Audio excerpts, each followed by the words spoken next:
Coda people. Today I'm going to show you how to start archiving information in your documents when your documents get too large.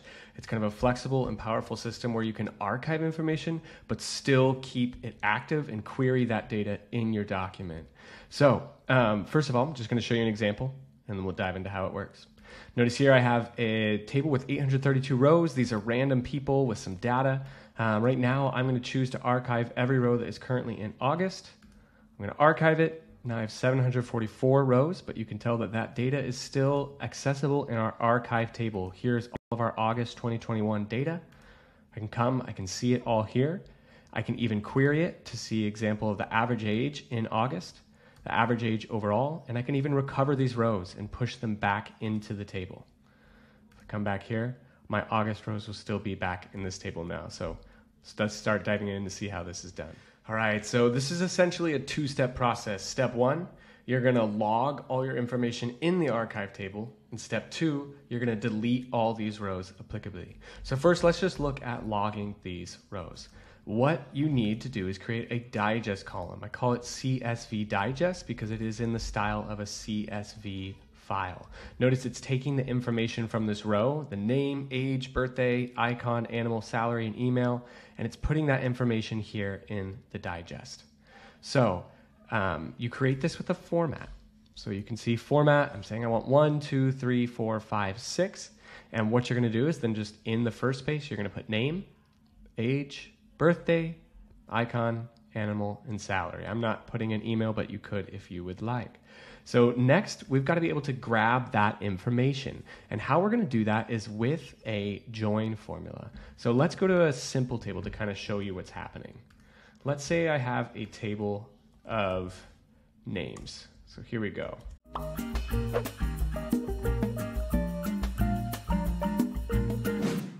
Now I'm going to make a column called CSV digest. What I'm going to do is I'm going to say format 1, comma 2, because I only want 2 values. In the first value, I'm going to put the name, and the second, I'm going to put the age. Here we go. Now I have my digested column, and what I'm going to essentially do is I'm going to use a join formula. So I'm going to say I want names dot CSV digest dot join. I'm going to join, that's a list, right? CSV digest, that's a list of 3 values, 1 value, 2 value, 3 values. I'm going to now join them together with something. I'm going to join them with a double underslash. I'm going to join them with the word dog. Notice it inputs that value in between all of them. But I don't want to join it with that. I want to join it with a line break. There we go. So now I've got my digest here of our values that we're going to want to input into a table.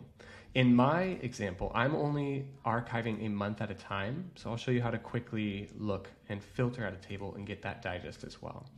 So if you're going to filter out this table, instead of names.csv digest, you want names.filter. Hey, go look into the names table and find only the rows where the name starts with the letter S. That gives me both Sam and Sally. And then what do I want from those rows? The value I want from those rows is the CSV digest. And now I want to join those with a line break. Got it? See, so there is my CSV value that I'm going to input into my table. So I'll show you how that's doing that in our button here. So here, if we open up our action, we're going to expand the formula to see it bigger. Notice this button is saying run actions. First, I'm going to add a row to my archive table. What is the value that I'm going to add it with? Well, I'm going to add it to the CSV file row, right? And the values I'm going to do is source table.filter where month name equals select one. So that's the same as saying names.filter to where name starts with S, right? I'm just saying, hey, go look into my source table, and I don't want you to archive every single row. I only want you to archive the rows that I want, which is where month name equals select one. And then I say, give me the digest and join those via a line break. So this is the value that I'm inputting into my table. So let's go look at that. Whoops, Command Z.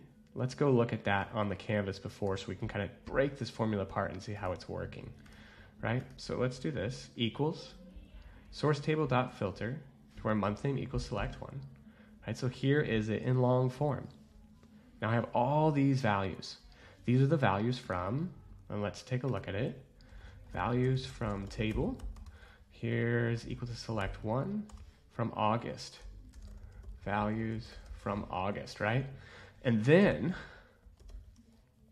what we're doing is essentially saying, hey, can you take this large block and can you push it into my archive table, right? I have a row, right, column called CSV file. So I'm saying, hey, put that big file, put this big old block of text into my archive table in the CS file section. Notice this is the whole thing that I'm inputting it into.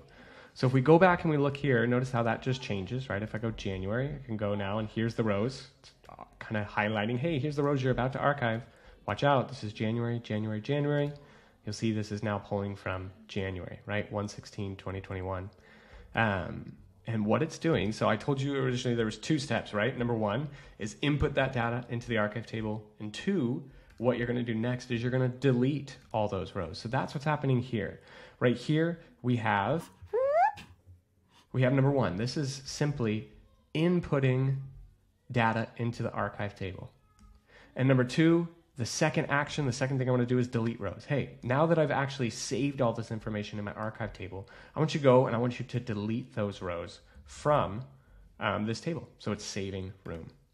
What we're going to do next is just kind of look at how we recover those rows. So let's go into here, and now we can see that we have this CSV file. Once these are logged, let's do June. Let's do a new one together. Let's do January, right? Goodbye, January. January successfully archived. I'm going to go into my table. Here's January. Here's rows. Here is the month that it's happening in. This is the way to recover your rows, and this is just showing you how you pull data from it. So let's kind of look at that together now. First, how you pull data.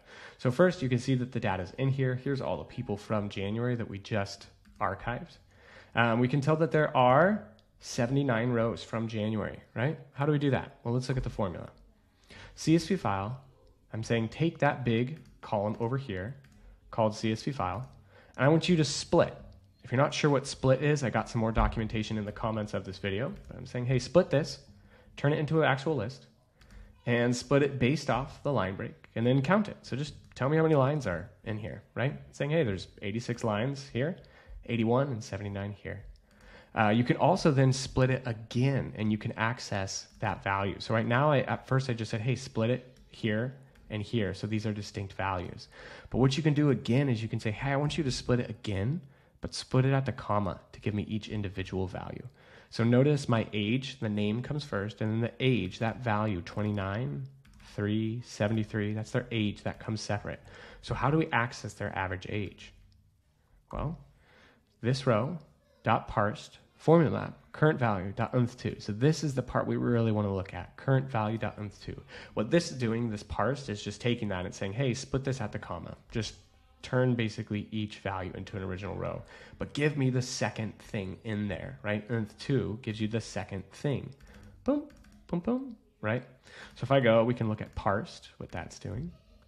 This parsed, all it's doing is using CSV parse. It's parsing it at each line break. So now it's saying, hey, here's a list of a CSV file. And now I'm saying for each one of these, give me a certain value, right? So I could say, let's go duplicate this real fast with formula. I could say this row dot parse formula map current value dot unth. Maybe I just want the name, right? The name was the first thing within there. So if I go here and I say, give me the first value, notice it gives me the names. Second value gives me the ages. That gives me the dates. That gives me their favorite icon. That gives me their favorite animal.